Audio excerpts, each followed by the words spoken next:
JK. Have you done Would it never do before? Okay. Just do it. You're only gonna have one viewer. I'll spam the chat. You know what's funny? Literally a week ago, Kronos released Nocturamus on their private server, and they're now gonna die. I know, like almost every single private server is gonna die. Actually, you'll still get some stingy bastards who don't want to pay a subscription.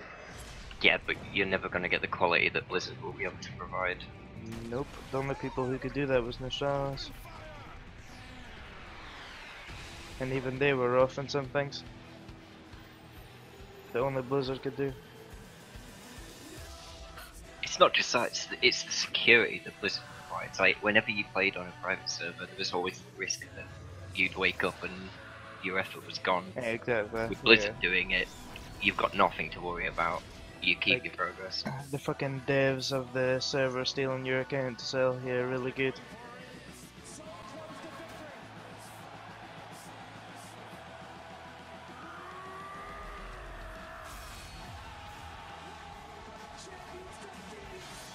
I'm so fucking hyped, dude. Holy shit.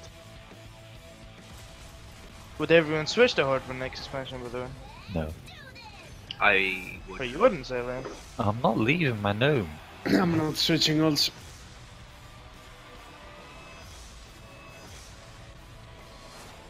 I'm willing to be convinced, but you would need an awful lot of convincing. I've had this character for like 10 years now. I'll just join Paula, it's fine. I mean, we just need to wait for more information to see what the benefits of each are. Welcome back. First off, we didn't even have time. We didn't even That's allied have races. time to talk about that You can't. amazing opening cinematic No, in entire the allied process. races thing I is swear to God, when various that little girl races turns that we've around helped and throughout and they our journeys Mercy throughout to be the right there with the like music, expansions. Some of them will be I mean, it's picking like a side. Like, Blizzard Horde gets the nails Nightborn tone. and the High Mountain Like, Tribe every time I and watch all a that shit. cinematic, I watch an animated short, like the Reinhardt animated Oh my short. god, that was gorgeous. It just But I hits think, you in like, all of the feel bags. the new Yeah, race it is really gonna be does. like Yeah, I agree. I mean, Nightborn. every year, guys. But right It's now, crazy. we've really got to check in right now with our Yeah, it BlizzCon is. floor Thank you. correspondent Anna Prosser. Only who's reason I want to go apparently to already Horde is made 'cause a new friend. I actually like Anna's legit miss making being a tower. friends? She is apparently. I'm gonna be legit hyped if the first raid of the expansion is like Zandalar. Yeah, holy shit, bringing Zandalar. Oh my god. What is Probius made out of? We're like, So he's made out of Can you imagine plexiglass, the first raid being aluminum, like a and Zolgar? lots of love, of course. What type raid? When Oh we partnered up my with our days. friends at B-Core, who put this together in about 6 weeks. So as you can see, he's very animated. He's very excited to be here, and yeah, excited for him to meet everybody at BlizzCon. Let's chat with Probius a little bit. Sorry we've been ignoring you, Probius, but I'm so excited to see you here at BlizzCon. I know that you've been hanging out in Heroes of the Storm as well as in StarCraft, and of course the people at By the way, home when want we to do know Nighthawk, because which it's is an AP better, world Heroes quest. of the Storm or StarCraft. You wanna do it tomorrow?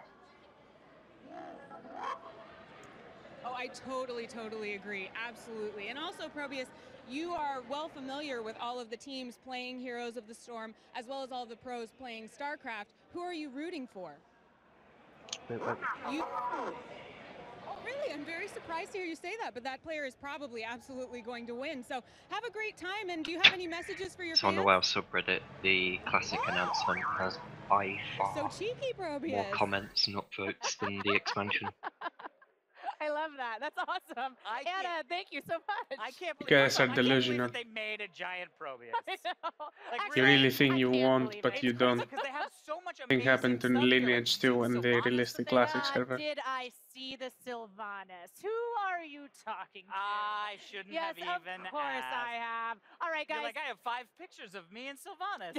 I do. Yeah. There's like 20 already. Yeah. But you guys, here's what's coming up on the show schedule later Wait, today. by the Lineage All right, Classic so one, do you mean at that one that was 12:30 operated by the PM, Russian we've got the developer? World of Warcraft What's Next It's not a panel. Russian Definitely don't wanna developer, miss it's that. just I a would love publisher to for know Europe. what is going on. Yeah. At 1:30, we've got the Blizzard. Because that was handled At dreadfully. 1:45, we've got interview here at the desk with Ian Hazakosis, Yeah, boys, the back. game director And we of can World get. of Warcraft. We are going to poke Ian Hopefully, did you hear me saying we're doing night to hosts get tomorrow? all of the information out of him about what we saw. Because the end of that So opening in ceremony, 5 oh, yeah, by minutes, the way, here's it's the expansion the World of WoW Warcraft. thing, Peace. right? That's You right. know what I mean? No, he's gonna Yes, be if they're wonderful on to talk to you time. about it because I've got 4 a lot minutes, of questions, actually. and especially after the What's Next panel, and then Overwatch. What's next at 3 3 minutes o'clock? now. Got a lot of questions there about Moira, Moira? What the what? Blizzard World? Blizzard World. What the what? I want Blizzard World to be a real thing. I Yeah. hope other people do too. I have a feeling that social is lighting up I about would love that. to go party at Blizzard Yeah. World. Yeah, And I it's guess they'll The give thing us is, we're sort of the partying at release Blizzard for the World next right phase. now. Yeah, they should do. Lastly, It's an at hour 6 p.m., of we've got the everything, so community it will go night over coming up for you any guys, major class and this is changes, awesome. That's the kick to the talent show, the how they'll costume deal with contest. Chris AP or Hardwick, whatever. gonna be gonna joining be, us here later also today. Yeah, yeah. The first, but he's gonna be usually doing they have a look at the comedy show zones and that they everything. I know introduce, we've the really raids. amped up the coverage that we're going to do here at the desk. Do you think we're gonna have So some we sort are- of I AP mean, system I next love that we're going next over the year schedule. It's expansion? basically just Like, the next hour. absolutely. Like, that's like They're our next very hour, happy with and that then we have system. way Yeah, but I more wonder stuff what it coming could up. We be got though, way since more we're not guests gonna coming get to the weapons. table. Yeah. And then, I mean, community night. Probably Right, and later like a on, second we're gonna be talent taking you page guys over to the that you BlizzCon slowly work community on. night that we were talking about just a little bit ago, which of course includes the Epic Talent and Costume Contest, which we just mentioned. Love And that if stuff. any of you Boat guys are power. watching and you guys have cosplay pics that you're wearing and you'd like to share, please God share them with forbid. us at #BlizzCon. Feeling, Even if you're watching at home and you have the Happy, how do you costume feel on, when how you play cool would that Priest and be? you We know want to see the she's so pics. broken Just even send in us your photos on cinematics? Twitter and Instagram using Sure. #BlizzCon. Don't forget to tag us. We will pick our That favorites wall at the quest, end of by the the day. way, is after Look, at the Scorpion. end of the day, No, the- wait, the- it's after the- Anomaly. The opening ceremony left us with so many questions. Oh my God. Right? I feel Which like, one is it? Like, The are we gonna hear any more about Classic WoW stuff? It seems like that's a tease. That's like we're doing this, but let's talk about the expansion, which I totally understand. Wait, hang on. Right. I But mean, even the expansion, they just mentioned offhand some things where they were like, "Oh yeah, you can get to level 120, warfronts, dungeons," but they didn't get into details on those things. no, that's why the What's Next panel is going to be really cool because you can actually see what's going on. Yeah, but also, Yeah. how are they going to deal with mechanics? Like, Yeah. every year it seems like they add new mechanics to 2 WoW, minutes, Oh, yeah. right? which I love because they're all great. if it's But on schedule, you get to that yes. point where you're going, well, what are the new mechanics in this expansion? Right. Now that we're not fighting the Legion, now that it's not all about the Fel and Incursion, all that stuff, Right. it's going to go back to the bread and butter, Horde v Alliance. Yep. For the Alliance, just saying. For Yeah. the Horde.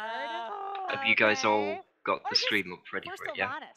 How cool was that cinematic with Sylvanas? Right. Okay. So on the First BlizzCon off, panel, I if feel you like can't all find the it, cinematic, I mean, it's just crazy. uh, that cinematic. you've got all the especially streams. right Yeah, on no, the no, no. heels You've of got all the the streams announcement as of like the- live I mean, the 11. cinematics There's of 11 the different live turning streams. back time, Go down, Yeah. and it should be and World of going back Warcraft. through What's all next? of the other cinematics, But you and then can go to ending schedule on just black, and I click was like, on all of if the it is a same dwarven shit. hunter with a gun and a bear on a Exactly. hill, I am going to lose My boy brain. Martin, he's going And for it Heroes of the Storm. was- And you lost it.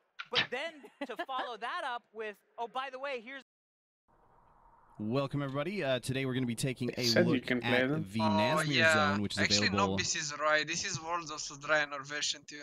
back towards the Blackfell Village now. No way. Actually, they wanted it to be This would kill things vanilla, in the air. right? Oh, nice.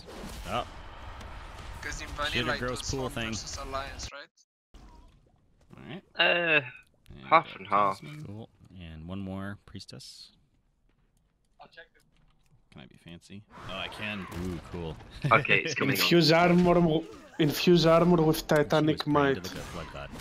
Take control of the Heart of Azeroth, a legendary neckpiece entrusted to you by Magni Bronzebeard, imbue it with Azerite, an invaluable resource that's emerged in the Legion's wake, to customize your armor with new powers.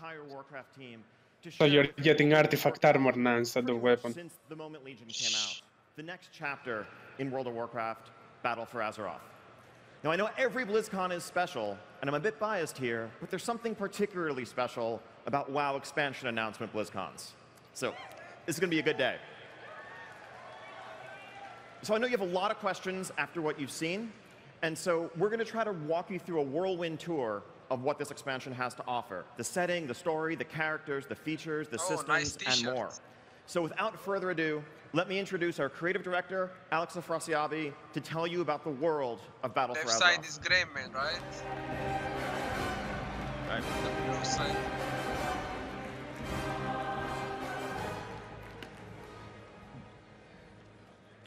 Thank you, Ian. Nice shirt. This is the new shirt. Hello, BlizzCon. It's good to see you all again. We are here today to talk about the Battle for Azeroth and prepare you for the coming war. By now, we've all seen that incredible cinematic where from the get-go, battle lines are drawn.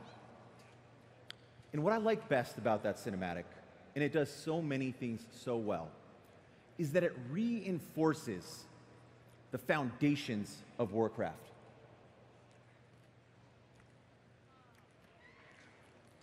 Because whether we're fighting the Burning Legion, the Scourge, Old Gods, Dragon Aspects, Elemental Lords, or yes, time-traveling orcs,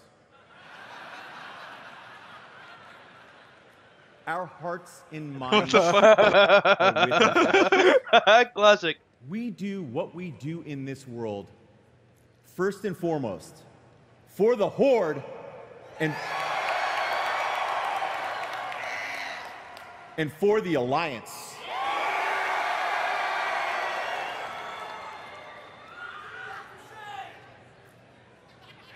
Not them. And that makes us, the champions of Azeroth, the greatest hope the world has ever known, and also its biggest threat. But this is WoW. We don't just get to watch awesome cinematics, we get to live them. Because to get to the Battle for Azeroth, you're going to have to go through the Battle for Lordaeron. Like the Broken Shore, we'll pick up where the cinematic left off. And what goes down that day will change Warcraft history forever. Now, some of you might be asking, hey Alex, why would the Alliance attack the Undercity? It's a good question. It's a good question. Here's a better question. Why would the Horde burn down Teldrassil?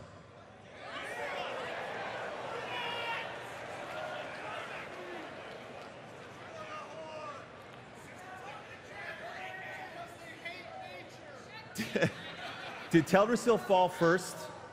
Did Teldrassil fall first and lead to the attack on the Undercity? Shouting for the Horde. Or was the burning of Teldrassil a response to the bold Alliance attack on Lordaeron? You'll find out. Think about this.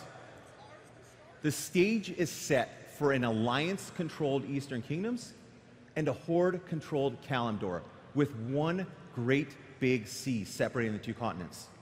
Which leads us to our search for allies. In our quest for victory, we will seek out the Kultirians as the Alliance and the Zandalari as the Horde. Coincidentally,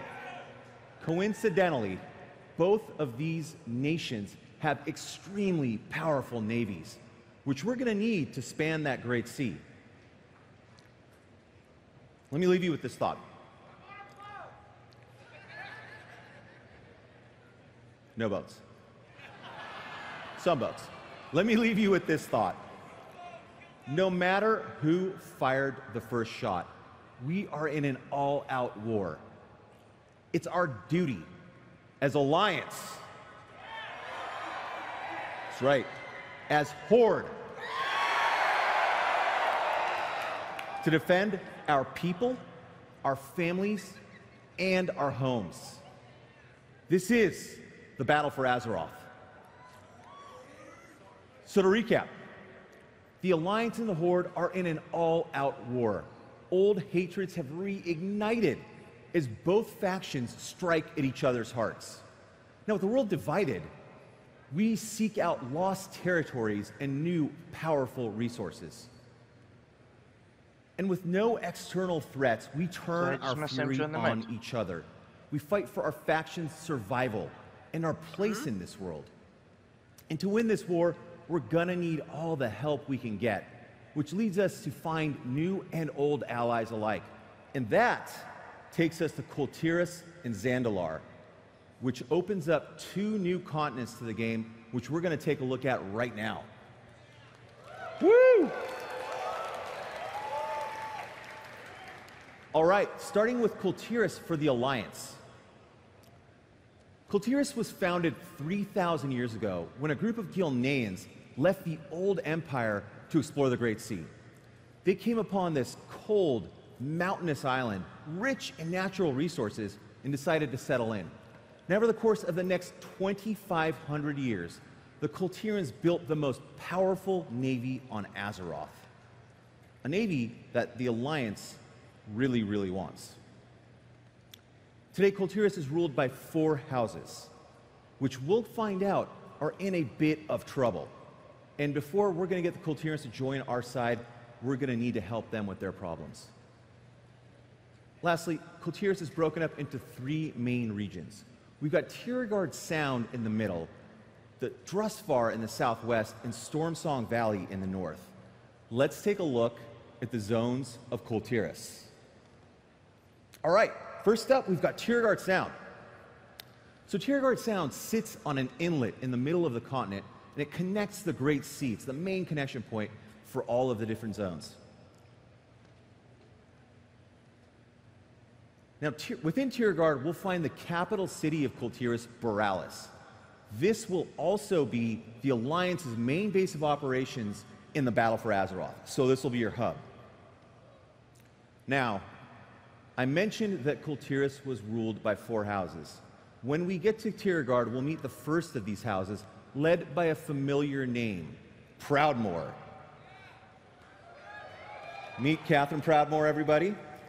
This is Jaina's mother, and I want to go on record here and just head this off. She is 100% not a Dreadlord. Not. Oh. Feels bad, man. Now, Kultirans by nature are monster hunters, specifically big, nasty sea monsters, which has led to a much hardier breed of human, like these big fellas over here. And I also mentioned that the zones each have their own problems. Well, in Tirigard, one of the problems has to do with pirates.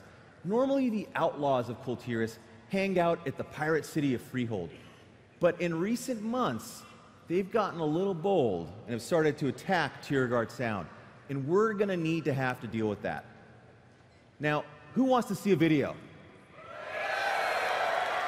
Yeah. All right, let's take a look at Tirigard Sound.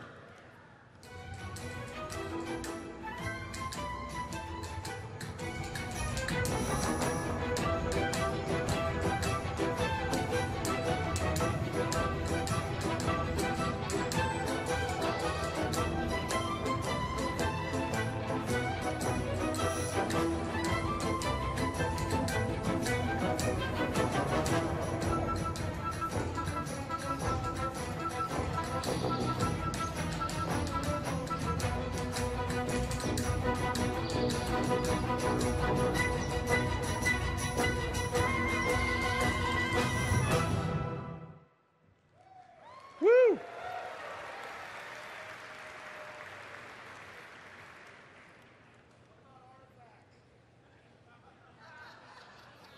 Moving on to Drusvar. There's a Q&A tomorrow. You can ask your questions there. Moving on to Drusvar. Drusvar is a forested, mountainous region that's located in the southwest part of Kultiris.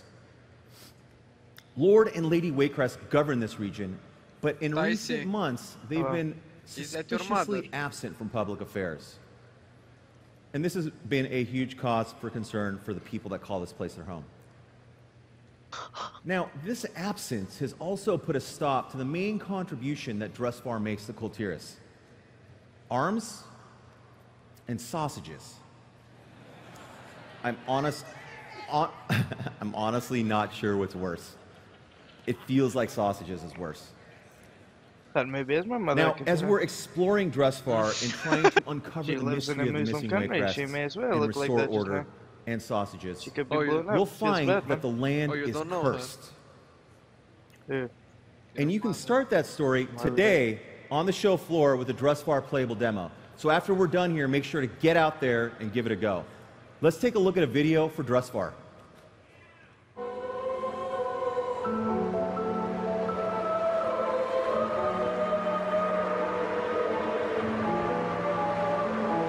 Actually, it's a grandma. That looked like the witch out of Snow White. The one who gives her the apple. He really improved the palette, like, Yeah, I looks know. better.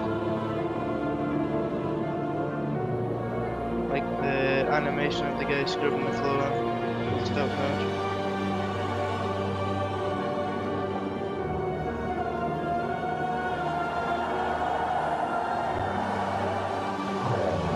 What the fuck?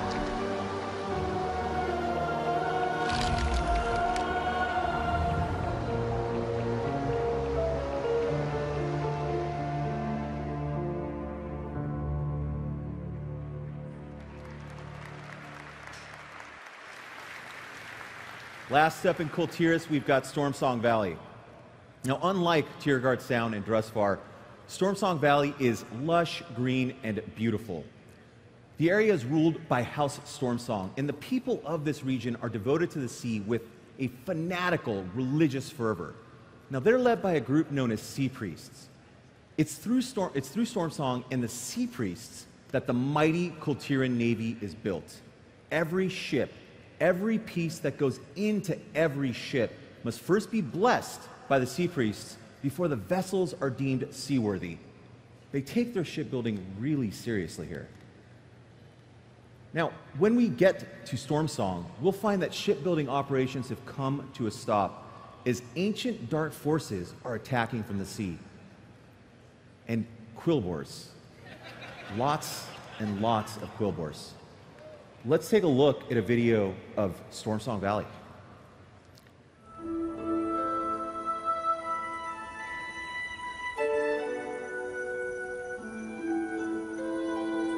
What the fuck is this? This looks amazing.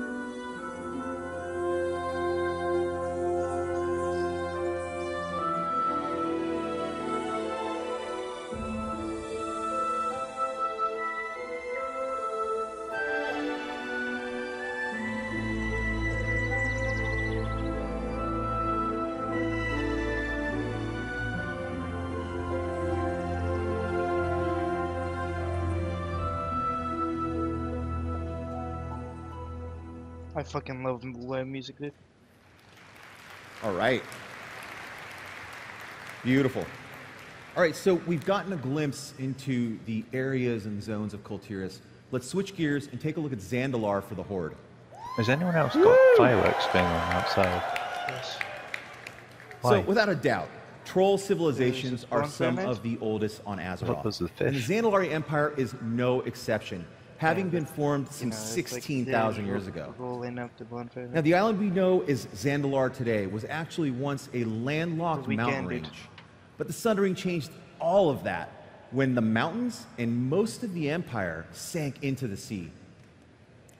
But trolls are a hardy and resourceful race. They adapted to island life and over thousands of years mastered the seas. Today, the Zandalari have a navy that rivals, if not surpasses, the Kultirans, which makes them a very attractive ally to the Horde in this battle for Azeroth. But when we arrive there, we'll find that things are not going great for the Zandalari. And before we can get them to join us, we're going to need to restore some order. Like Kultiris, Zandalar is broken up into three main regions. We've got Zuldazar in the south, the Swamp of Nazmir in the northeast, and the Desert of Vol'dun in the northwest. Let's take a look at the zones of Zandalar. All right, so starting with Zuldazar itself. Zuldazar is the capital city of the Xandalari and also the only safe refuge the Xandalari trolls have in this region. They're being attacked not just from outside their borders, but from within. This will also be the capital of the Horde in this expansion as they try to keep this empire from falling apart. Now, when we first arrive at Zuldazar, we will meet King Rastakhan and his daughter, the mighty Princess Talanji. And with Talanji, we will explore and investigate a potential uprising from within Capital City. And if that weren't bad enough, Blood Troll invaders from the north, from the swamps of Nazmir, are hammering the borders of Zuldazar, making things really hard for the Xandalari. Let's take a look at a video of Zuldazar.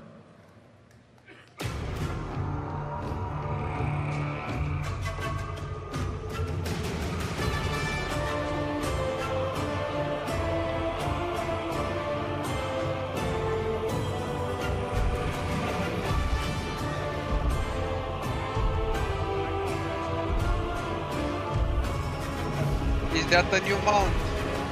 Is that a new mount? XD. It comes in 12 different colors.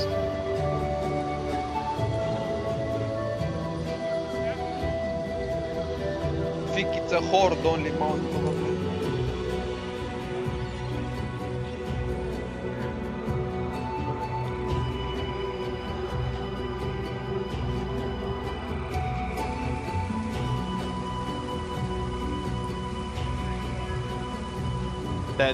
That looks fucking awesome, to be honest. Beyond cool. Epic. Videos are think, nice, but they don't even this do looks better the than the actual zone Lions one. justice. Once you get in there, it's amazing. Okay, on to one of my favorite zones, Nazmir. Now, before the Cataclysm, Nazmir was a lush forest. But when Deathwing broke the world, he shook something loose, and Nazmir started sinking into the sea. Today, it's a wretched, festering swamp, which turns out is the perfect environment for blood trolls to thrive in. The same blood trolls attacking Zuldazar today. Now, to defeat these blood trolls, we are going to need to enlist the aid of powerful Loa. Now, for those of you that don't know, Loa are basically gods to the trolls. Up there, we've got one Samdi, who some of you may know, and Kragwa, the frog Loa, who you'll definitely want to know if you want that sweet frog mount. I know you do. I know you do. Now, as we're digging through the muck in Nazmir, we will uncover ancient Titan secrets in a Titan facility. And inside that facility, there might hold the key to destroying all life on Azeroth, which clearly we do not want. And I hope the Alliance is paying attention here. There are things you're going to need to do as well. And you know what's awesome? Nazmir is playable today on the show floor. So, how'd that get in there? Chris Metzen, good lord. So, let's take a look at a video of Nazmir.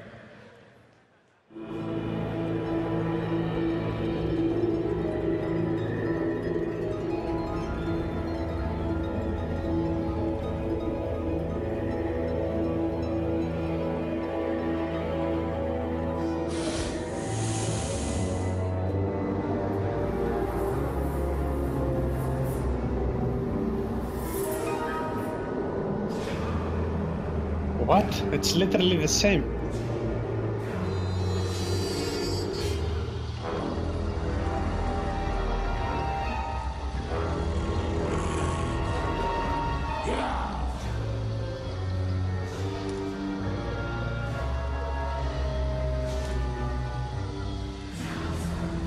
Fucking autistic fucking troll thing.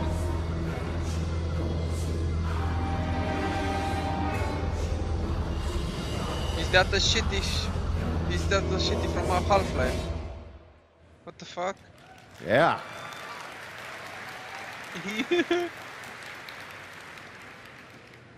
All right, last up for Xandalar, we've got the Desert of Vol'dun. Would you believe that Vol'dun was once a vibrant jungle? You probably believe that. It's totally plausible. But all of that changed when the Akir, this mighty, savage group of old god minions, attacked this region thousands of years ago, leaving nothing but desert and ruin in their wake. So what do the Zandalari do with an uninhabitable desert? Well, they use it to basically send off their criminals to. And most of them die. Most of them. Now, as... Yes, indeed.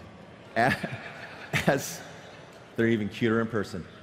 As we explore Vol'dun, we will come across a native race of fox people known as the Volpera, who I know we will be compelled to help because of just how cute and cuddly they are.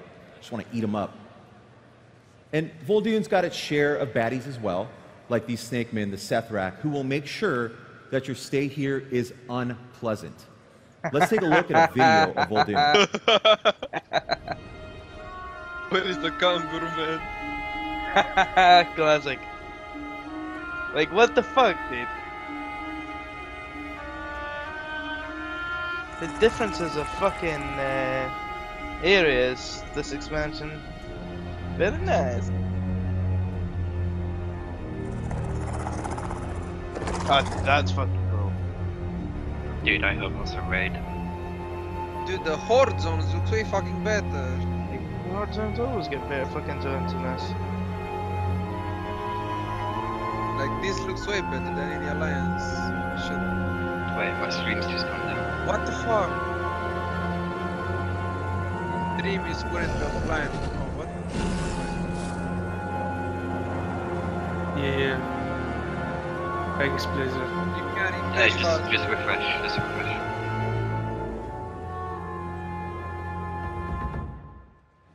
All right. How do they look the same, dude? How do they look better? It's That was like Zandalar. pretty much all the same. Before I hand off to Ian, I want to take a minute to talk about character stories. In Legion, we did the character story for Illidan, and we really liked how that turned out across the patches. And which, by the way, it's not quite done yet. It'll get there pretty soon. Oh, they're gonna bring the RNG for love Battle for it. Azeroth, we want to do a lot more of that. We want to involve more characters. So we want to follow the lives of Anduin, back, what? the Lion of Stormwind, and Sylvanas, as they lead their people through this war. And of course, we're going to adventure with Jaina as she goes to her homeland, Kultiras. We'll find out where she's been, because I know you're all asking. Where she is at today, and most importantly, where she's going. What about Thrall? Where is the orc that founded this new horde? What's his place in all of this? And lastly, we're not going to go to the cradle of troll civilization without exploring the story of our favorite troll, Vol'jin. Thank you, everyone. You've been an amazing audience. Ian's up next. Oh. We told you we'd get back to Vol'jin. Thank you, Alex. Okay, so you have just heard all about the world that you're going to be exploring. Let me start talking a bit about how you're going to be exploring it. So just some of the basics first. So as Alex mentioned, I guess I've been working on the Titanfall system for next expansion. I have perfected it. 3 on Kultiras, 3 on Zandalar. And because of the nature of the story here, the way you're going to level up, Alliance players will head off to Terragard initially, Horde players will head off to Zuldazar, and you will level to 120, primarily in your own faction's continent, as you learn to understand their problems and solve those My main question right now is, can you We're go still to going to the have the opposite scaling zone zones? tech we had in Legion, so you can pick which of the 3 zones you want to start in, which problem you want to solve first, play your way through those content as you prefer. I think he'll explain it Now, now. at max level, the entire world will open up to you, effectively doubling the amount of outdoor space that you'll be actively engaged in when you are 120. Yeah, you see. There we go. Now, it might be easy to lose track Kidding as me, you are offline dealing again. with the problems of the Kultirans and of the Zandalari. It might be easy to lose track of the larger conflict in which Azeroth as a whole is embroiled. And so just as we had the Garrison campaign in Warlords and the Class Order campaign in Legion, we have two epic Alliance and Horde war campaign arcs that will weave their way So throughout what's the the level point of of this experience expansion and on the beyond, PvE server? anchoring you in the larger war consuming the world, as well as beginning to lead you to the opposite faction's lands. So you'll start to build up some outposts in Kultiris as a Horde player. You'll start to build up some outposts in Why is Zandalar this as stream an lagging Alliance so player much? that will set the stage Because for Blizzard. the eventual 120 experience when it all opens up. Now at max level, there will be world quests, there will be emissaries. We're very happy with how this has played out in Legion. We want to continue to build upon it, refine it, learn from what's worked, what hasn't, but that structure is here to stay. Now, let's start talking a little bit about features. So, allied races. So, as we've heard, the lines of battle here have been drawn. It's hard to remain neutral in Azeroth going forward. Alliance and Horde are looking for all the help they can get. And part of what that means is seeking out potential allies, turning to friends that we've been through great hardship together, World and seeing if quest they and will join our emissaries. cause. Oh my god. And you You as a are so champion behind, of the dude. Alliance or Yeah, champion thanks, of the Blizzard. Horde are going to be one of those Just refresh. doing that.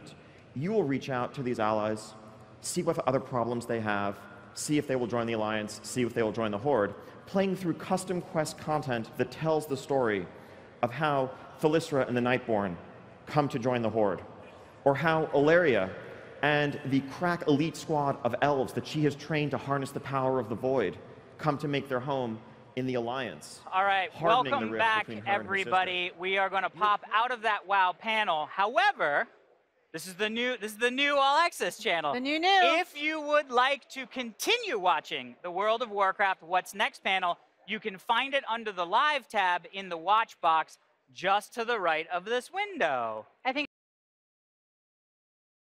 By the expansion, you can make them right away. This is something that has much more story context to it. This is something that will be earned. We need to tell the story to explain why these races came into the faction, and it's up to you to make it happen. Now, allied races, like regular races, have new racials that are appropriately flavorful for where they're coming from. Varied customization, as makes sense for what the race is. Lightforged Draenei have various holy markings across their body that you can customize. Lots of facial hair options, of course, for the Dark Iron Dwarves with their ember-flecked beards from their time by the Forge. But one difference is that allied races actually begin at level 20.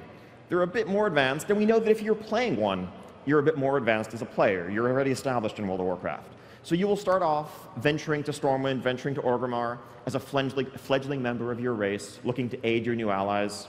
You'll adventure throughout the world, do what you can on their behalf, and eventually make your way to join the front of battle at max level. Now, you can race change if you want once you've unlocked them. You can boost an allied race. We don't want to limit those options. If you've played, let's say, a Dwarven Paladin for years, but in your heart of hearts you've always wished you could be a Dark Iron Dwarven Paladin, we don't want to make you make a new character or abandon your main to make that happen. But at the same time, we also want to make sure it doesn't feel like that's the right or only or efficient way to do this. So if you level an allied race from 20 all the way to max, you will unlock a set of heritage armor, a cosmetic appearance that reflects the essence of what it means to be a Nightborn Elf or a Dark Iron Dwarf, that you can show off so that everyone who sees you understands what you've done. So just to sum up here, we have six allied races coming with Battle for Azeroth, but this is a system that's a foundation upon which we can continue to build in the future. Azeroth is full of countless potential allies, and we can use all the help we can get. So we're very excited about this as a starting point for something greater to come. And so for Horde, you will be turning to the Nightborn in the High Mountain, with whom you fought and whom you aided in the Broken Isles, as well as, if you are successful in your journey in Zandalar, the Zandalari Trolls. Meanwhile, the Alliance find fast new allies among the forces of Argus, the Lightforged Draenei, the Void Elves under Ilaria's tutelage, and they will work with Moira to rekindle and bring the Dark Iron Dwarves into the Alliance formally. So I know you caught a quick glimpse of these allied races during the feature reveal, but let's take a much closer look. Check out this video.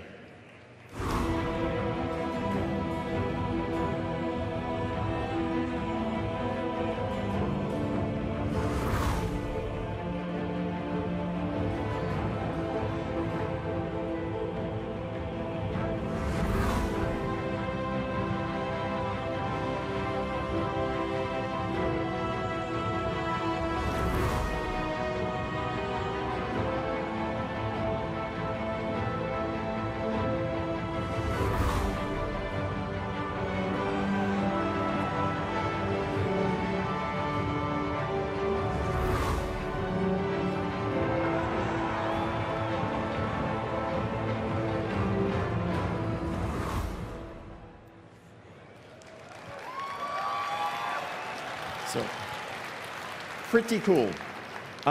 One nice thing about the cosmetic armor sets, and you saw all those heritage armor sets in that video, is as cosmetic transmog appearances, these are universal.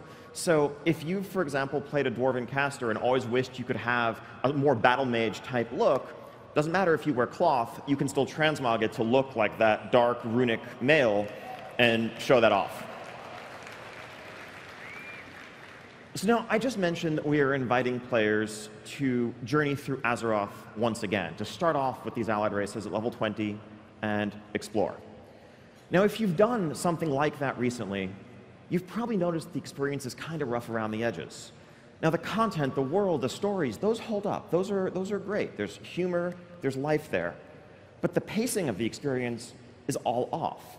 If you're trying to play through, let's say, Hillsbrad, you'll quickly find that about halfway through the zone, a lot of the quests in your log are turning green or even gray.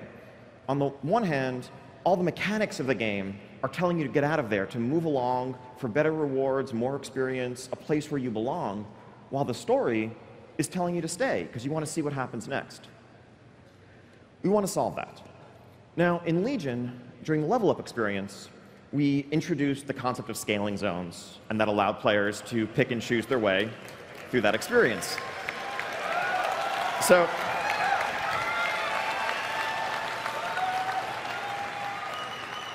you have it figured out. I don't even need to give this presentation.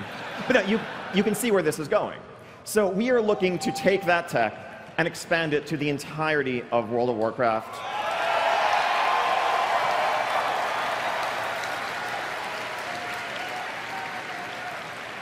Yeah, we are super excited about this too. There'll be a couple of little differences in how it plays out here versus how it did in Legion. So first off, we don't want Westfall to scale all the way up to, let's say, level 110. So within these regions, there are level ranges with minimums and maximum levels for two reasons. If you are a brand new undead, you're a Forsaken starting off in Tirisfal Glades, we think it's important that when you look eastward towards the Plaguelands, there's a little bit of terror there. That's a scary, dangerous place. You're not strong enough to go there. And if you try, Welcome Bear will come out and hug you, and then you'll be back at your graveyard. And that's how it works. On the other hand, if you're a seasoned adventurer returning from a campaign in Northrend, and you come back to Elwyn Forest and find that the wolves and the bandits there are now still an even match for you, that kind of undermines your progression. So we're thinking about a structure more like, imagine Westfall scales from 10 to 60, imagine Burning Steppes scales from 40 to 60. You're never going to out-level the zone while you're in it, but there's still some sense of progression, and once you've moved past the entire expansion, you do feel like you have surpassed it and you are more powerful. Now, speaking of expansions, we'd also like to take a step back from just zone choice and think about how you navigate expansions in the course of leveling up.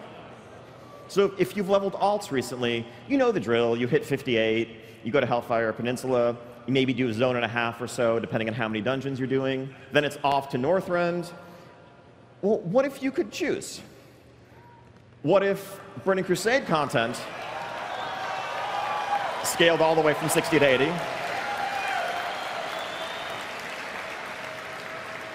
It's pretty self-explanatory.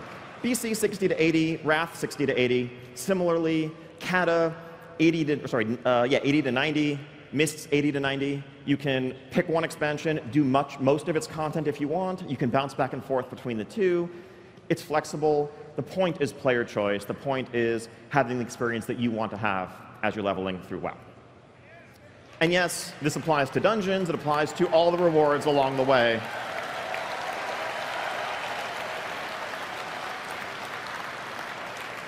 So yeah, it's awesome to hear the excitement. We are every bit as excited about this. And because it's something that really it's not really an expansion feature, it's just a basic improvement to the game, we want to get this in your hands sooner. So,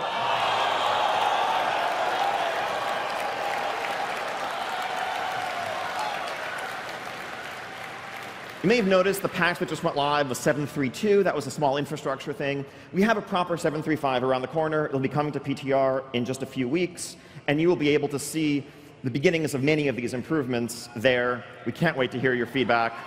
We want to get this in your hands ASAP.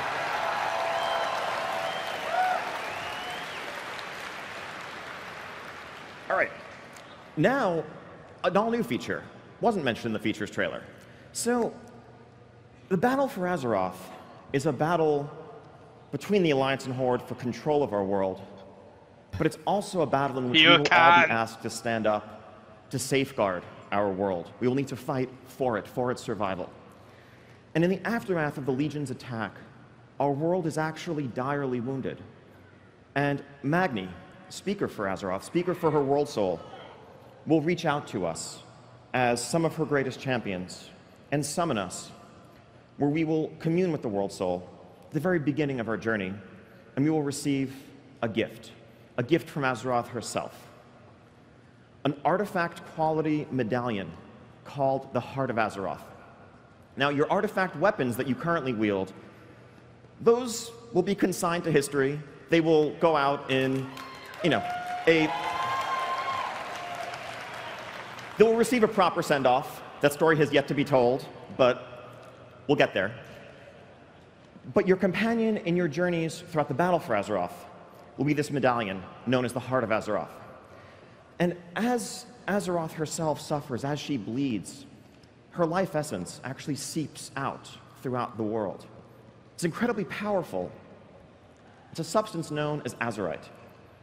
And the unique property of this medallion is that when you encounter Azerite, when you come across it, a portion of that power will be reabsorbed, reconstituted into this medallion, into this Heart of Azeroth. Now, unlike the artifact weapons that you wielded in Legion, this artifact isn't something you're going to customize, doesn't have a huge trait tree to it, but what it does do is it serves as an incredibly potent power source that will unlock latent properties in many of the pieces of armor that you're going to come across and acquire throughout your journeys. So we're going to talk a lot more about this system in detail right back here at 4 o'clock in our gameplay and systems deep dive. But let me give you a quick overview, and then Russ Peterson and others on the team will dive much more deeply at that point. So this is some early UI concept art for how this might play out. Here you see a helmet, and these concentric circles each reflect tiers of powers, where you can choose one tier from each ring, one power from each ring. And your ability to access these tiers, to unlock them, will depend on how strong your amulet is. A stronger helmet will require more levels in your amulet to equip, to access. But basically, when we looked at the artifact system, there were a lot of elements of progression that worked very well. There were others, such as making hard choices between empowering one specs weapon versus another, that weren't so great. Just wait, or lots of the inventory clutter, things like that. We're looking to improve a lot of the aspects of the system. We also want to give ongoing options for choice and customization, rather than the artifact weapon system where you made tons of choices back in September when you were first filling out the tree, but it's been largely linear progression since then. In this world, each piece of armor, in a handful of slots that we select, we currently have 3 in mind, will offer a potential for customization and choice in a handcrafted way. These are not random traits, unlike the Netherlight Crucible. A helm is a helm is a helm, and you can pick what you want to suit your playstyle, to suit your needs as you progress through the world. Again, more about this later. Now, islands. Island expeditions. So many of you may have been wondering as you saw the feature trailer, when you saw, plunder uncharted isles, you're probably wondering to yourself, what is an island? Well, an island is a body of land surrounded on all sides by water. Moving on. Okay, so island expeditions. Island expeditions have you exploring uncharted isles scattered across the Great Sea. As we've mentioned, Alliance and Horde are locked in this stalemate, and they're seeking all the aid they can get. And there's all this unexplored land, with reports of azurite, this substance I mentioned earlier, bubbling to the surface, as well as other unclaimed resources that could aid the war on the home front. And so Alliance and Horde are both sending their scouts out to scour the sea in search of these locations. And that will naturally lead to the Horde and Alliance coming into conflict in the New World over these small pieces of territory as they each try to claim these resources and take them back home to fuel the war. Now, what does that mean for you, the player? So Island Expeditions are 3-player cooperative gameplay, role agnostic, and they are a culmination and a reflection of lessons that we have learned throughout many years of developing content, many expansions worth of content development, ranging from Mists of Pandaria scenarios to scaling difficulty in Mythic Keystone dungeons, to randomization and variability of world quest spawning, and more. The theme here is one of exploration, of when you set out for an island, when you set out to an island, you don't know exactly what you're going to find, even if you've been to that island before. Oh, even more RNG? A given island might be occupied by a settlement of trolls. Some are peaceful, and if you work with them and perform quests for them and solve their problems, they will give you some of their stores. Will be like Others 10 are months or hostile. something. You might return another time and find that an ancient curse has wiped out life on the island, and undead are rising from their graves, and there are crypts for you to explore. Yet another time, a band of marauding Mogu might have come from Pandaria, taken over the island themselves, and set up shop. In all of these cases, you're going to find different friends, different enemies, different challenges, different events, different objectives. It's going to be one of the most, if not the most, variable, dynamic, replayable experiences we've ever offered in World of Warcraft. And to add another layer of dynamic gameplay here, again, as I mentioned, this is about Horde and Alliance skirmishing. And so, as you and your 2 allies roll up in a Horde ship, you will also find that shortly thereafter, 3 agents of the Alliance have arrived. And now, these are NPCs, but they are not any NPCs that you've ever seen before. They're not just looking to run up to you and punch you or cast fireballs at you. They're not like scripted boss encounters. They're a bit smarter than that. They'll behave strategically, they'll behave tactically, to complete objectives on the island and to thwart you as you try to do that as well. So even if you were on the exact same island, it still wouldn't play out the same way twice, because you're contending with variable opposing forces and having to deal with them the whole way through. And finally, if you want to match wits against 3 other players, you can do that too. And so these island expeditions can create an all-new type of PvPvE gameplay, where you are completing objectives, racing against enemy players to do so, and killing each other where it makes sense. All right, so on the other end of the spectrum, from island expeditions are small-scale skirmish in the New World. Warfronts tell the story of large-scale battles back on the home front. This is the battle for Azeroth between the Alliance and the Horde. This is what all the resources are for. This is what the alliances are for. This is the fight that we need to win. And what does large-scale battle mean for us? Well, we have so much fantasy to draw upon here, going all the way back to the real-time strategy roots of the franchise, going back to Warcraft 2, going back to Warcraft 3. Let me give you this hypothetical fact pattern. You are the commander of an Alliance expeditionary force tasked with landing in enemy-controlled lands.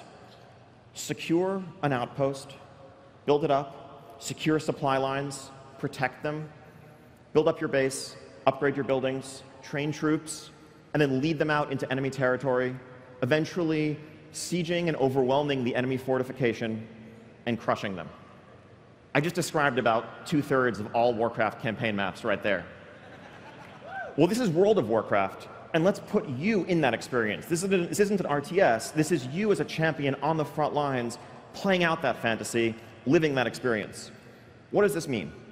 A Warfront is a 20-player cooperative raid as you join Alliance force, as you join a Horde force, to build up a base and take on a vast enemy entrenched, led by a powerful commander. And what you will do along the way is gather resources, build structures, decide whether you want a barracks or a stables collectively, upgrade those things, train troops, upgrade your troops, and lead those troops into battle to claim ultimate victory on behalf of your faction. Now, both Islands and Warfronts, I've just given you a quick high-level overview, but again, at 4 p.m., right back here in our gameplay and systems deep dive, we'll be talking a lot more about both of these features.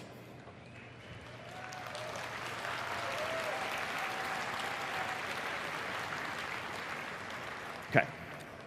Now, the last couple of features I've talked about are primarily PvE features against large NPC armies.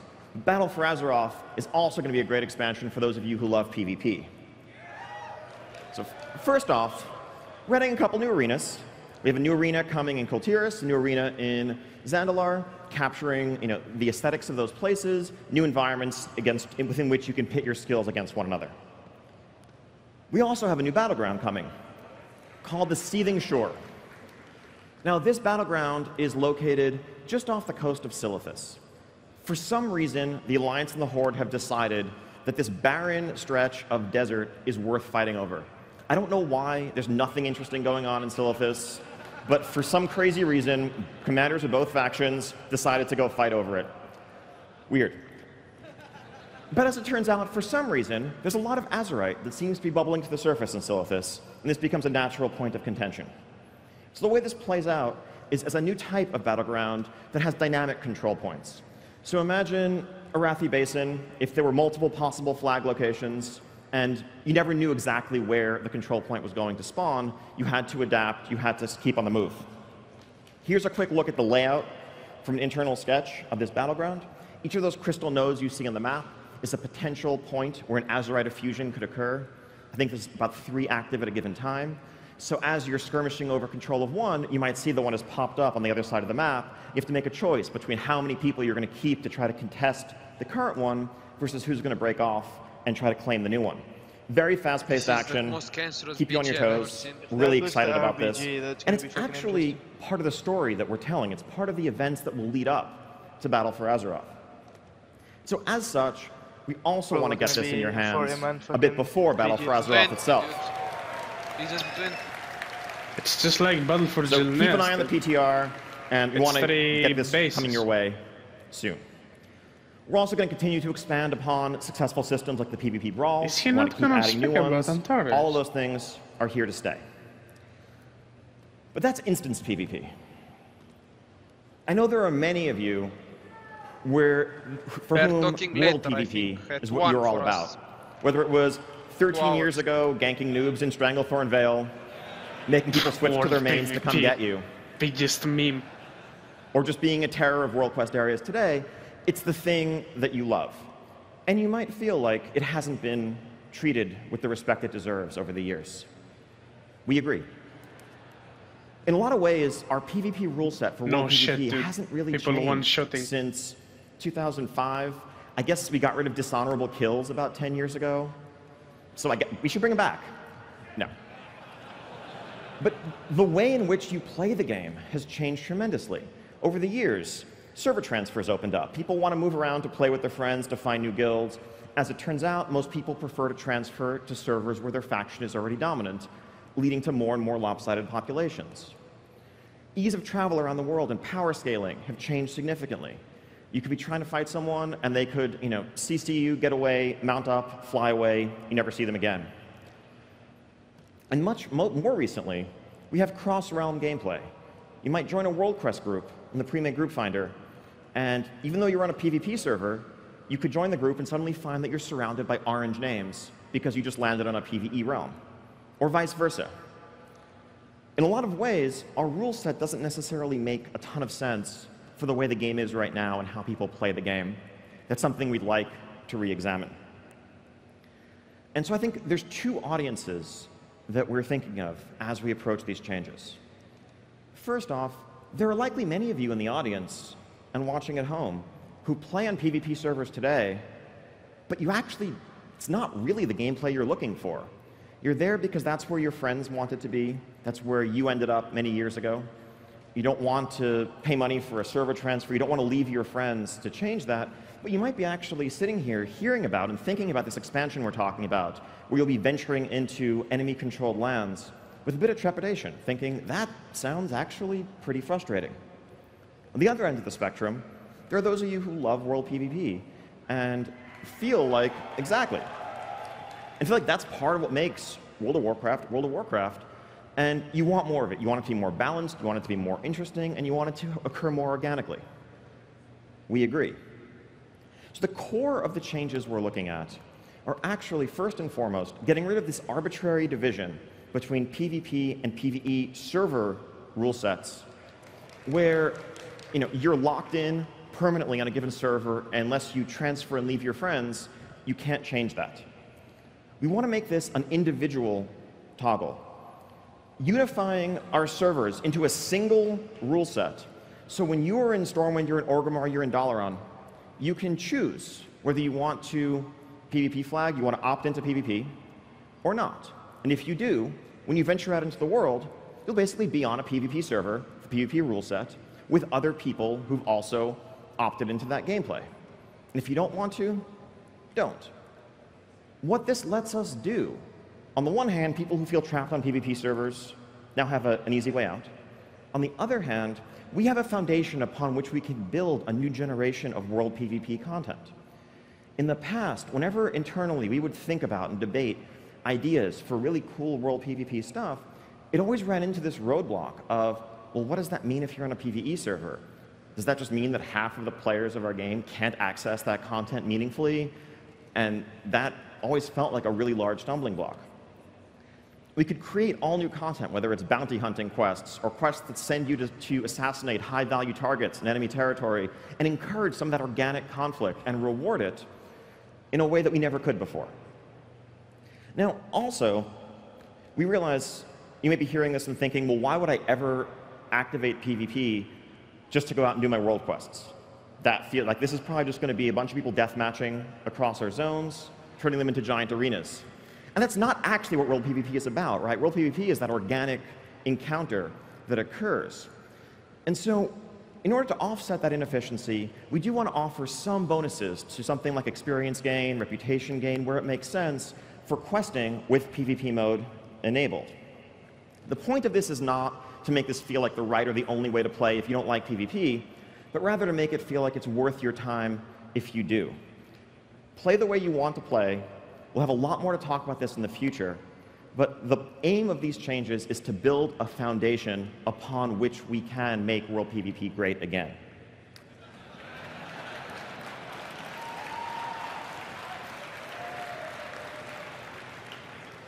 So changing gears a bit, dungeons. So we have 10 dungeons coming your way in Battle for Azeroth. Like zones, each faction will have separate level-up dungeons associated with your continent, 4 in Kultiras, 4 in Zandalar, and then all 10 open up when you hit max level, and you gain some new motivations to go into some of those places.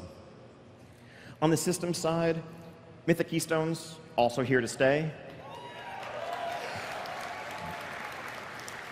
We want to provide better support for that system. We'll be designing more of our dungeons with full knowledge of what this system entails.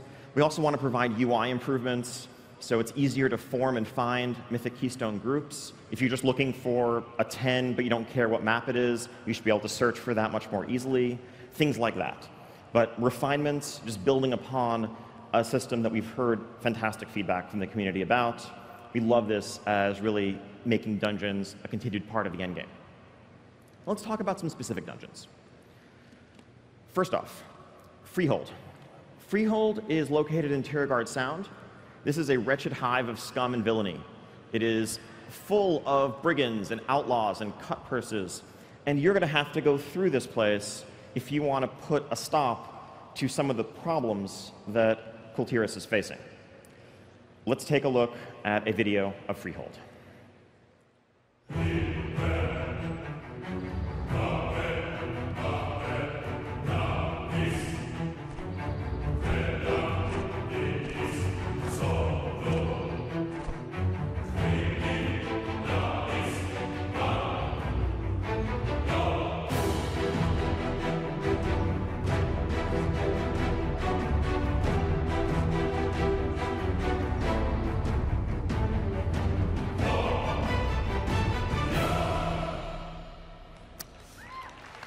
Yeah, that was an ogre with a shark for its arm, but... Okay. On the other continent, we have a dungeon known as a Tal Dazar. This is a tomb of ancient Zandalari kings located in the zone of Zuldazar. But there are dark forces present here. Trolls conducting horrible rituals, dinosaurs, undead dinosaurs, and all sorts of other threats. Let's take a look at a video for this dungeon.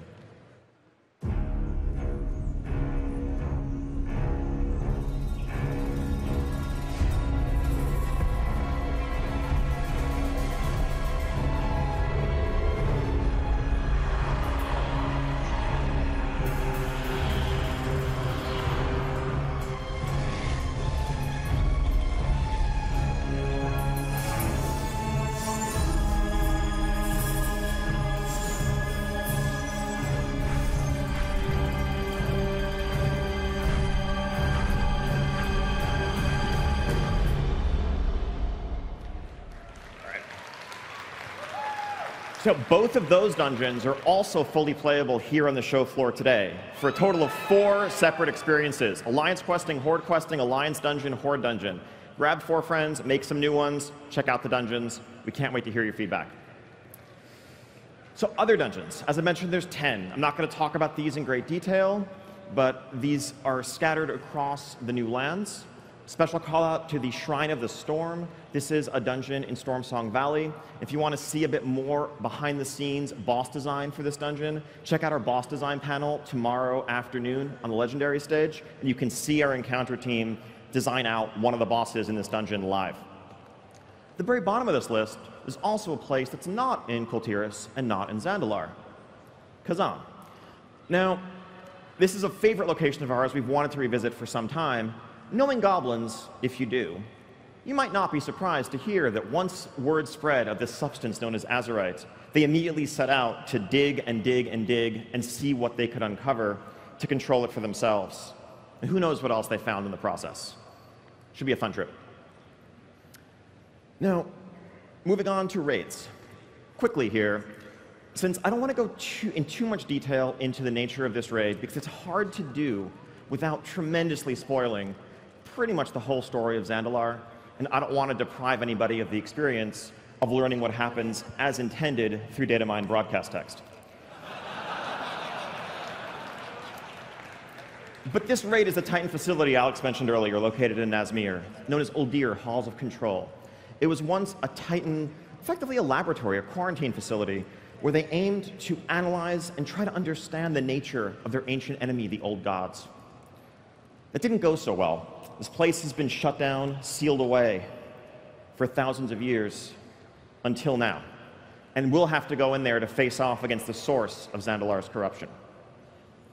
Inside, we'll see a new spin on some Titan architecture, as you see in a concept from one of our dungeon artists here.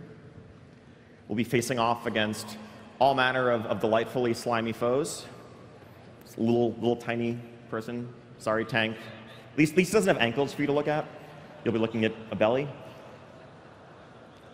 Now, this is the first raid. This is the Heimall, this is the Emerald Nightmare of this expansion. Now, following this, and I'm going to say even less about this raid, it might have occurred to you when Alex was up here earlier talking about the dark threats from the sea plaguing Kultiris. Well, we know a couple of dark threats from the sea, don't we? There are some that we have heard a lot from in Legion. You know, some Tidestone-related stuff. And so, yes, before all is said and done in Battle for Azeroth, we'll be facing off Queen Ashara against Queen Ashara.